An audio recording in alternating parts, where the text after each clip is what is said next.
Hey guys, MrGannyK here, and welcome to my 4-3-2-1 tactical overview. So this is a formation that I've been using for about 2 months now, and I've had some amazing success with it. I've won the Division 1 title with it, the Online Gold Cup, and I've actually had a really good run of form at the minute. I'm actually 5 days on FIFA unbeaten, and it's such a good formation to use, and it's actually been the base of that good run of form. So, on to the overview. Right, the goalkeeper and the defence. Honestly, don't worry about that. That's down to personal preference. So I can't recommend anything for you guys because you guys might like certain players over the players that I like. So not a problem with that. But your midfield, this is where you are going to love or hate this formation. And I'm going to give you two ways on how to tactically set this up. First way, De Rossi. Right. Let's go to Daniele De Rossi, a really good player that can play a centre defensive mid spot and is very good as a centre mid in the more recluse position. And in my squad builders, I've done about 4 squad builders, and I've always said my middle centre mid is my more recluse centre mid. And what that means is I tell them to stay back while attacking. And what that'll do is if your opponent's counter attacking, for example, De Rossi in this situation will work as a CDM rather than as a CM.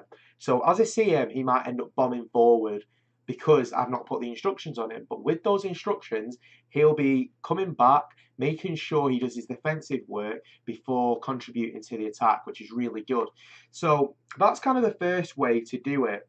And what really is brilliant about the first way is that your players on either side are going to be players that are kind of going to be your creative outlet. So, for example, for this, Modric is a perfect example of having a creative outlet in this side, and Pogba is also another brilliant one to use.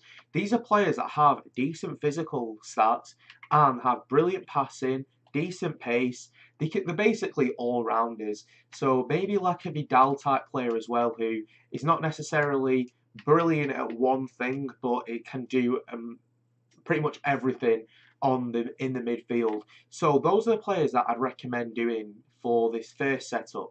For the second setup, which is the setup that I don't really tend to go with, but if you're deciding that you're kind of leaking too many goals and your midfield is just getting ran right through, go for this setup because it will help. Right, so let's shift De Rossi out to the left centre mid position. We'll change Vidal up for Matic. Well, yeah, we'll go for Matic. So Matic, like De Rossi, is very good in a centre defensive mid position. But because of the instructions and the formation, he's a centre mid. But because I've told him that you need to stay back while attacking, because I want my forwards to just contribute to the attack on their own, that makes sure that they can do the defensive work, and then the forwards can go ahead and rip through your opponent's defence. So make sure that if you are going with the second setup, that you've got 2 players that can play the centre defensive mid position. For example, if they're not necessarily brilliant in the centre defensive mid position, for example, Vidal, he's not always brilliant, but he does a fantastic job, then go for him. He's not a problem. I'd recommend also, with both of these setups, if you're going for the centre mid spot, don't go for a player with high work rates. He will come out of position quite a bit. If you're going with a second setup, try and get high defensive work rates on those as well, because it will contribute and it will help you. And with the second setup, your centre mid is going to be your creative man. Modric is really good for it. Inform Rakitic would be as well, and Inform De Bruyne is perfect for this position. I've used him a lot, and he's fantastic. So that is the 2 ways how to do that. Those 2 setups that I do recommend. I recommend the first one over the second one. Players not to use.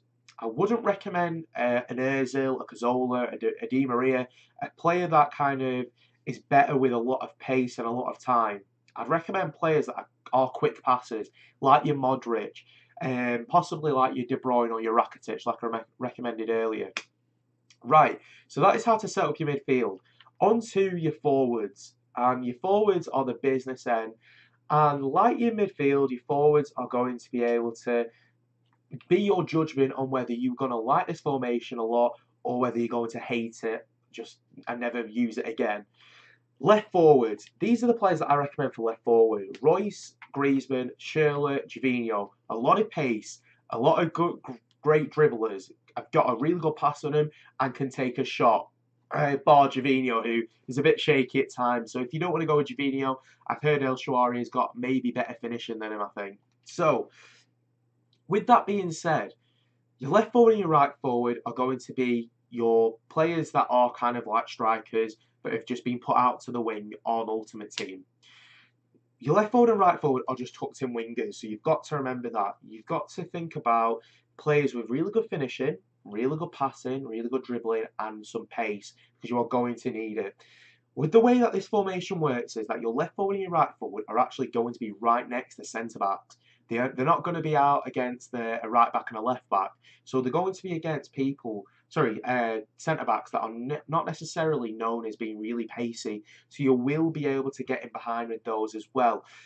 And the way that the forwards work, so I'm going to recommend some forwards as well for you. Lewandowski, Benzema, Sturridge, Ibarbo, some brilliant strikers. But the best two strikers for this are Lewandowski and Benzema because they have got passing. So what tends to happen with the forwards, and it's really weird, and I've only started to notice it in the past few weeks really, is that your striker tends to actually just drop off and becomes kind of like a false nine. And your left forward and your right forward just stay there, and then they can get in behind if your striker's occupying the ball, which is really good because all you need to do there, bomb it over the top, or if you can't do that bomb over the top, try and beat the man, or maybe try and pass it off and then find another angle to score or to create something. It's a really good way of the forwards to kind of interact with each other.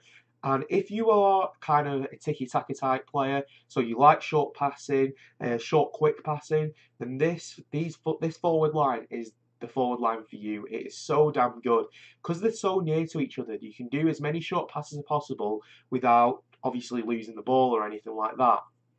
So definitely try this formation out.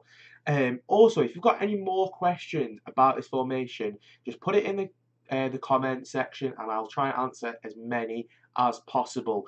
And if you do want to use this formation and you've not gone with some of the squad builds that I've done, feel free to just link some of your squads into the comments as well. So guys, this is my tactical overview of the 4-3-2-1 formation. Definitely try it. It's a fantastic formation that I've been using for 2 months and I definitely recommend it. So guys, thank you very much for watching. Give it a like if you liked the video, give it a dislike if you disliked it. Thank you very much guys, MrGannyK out.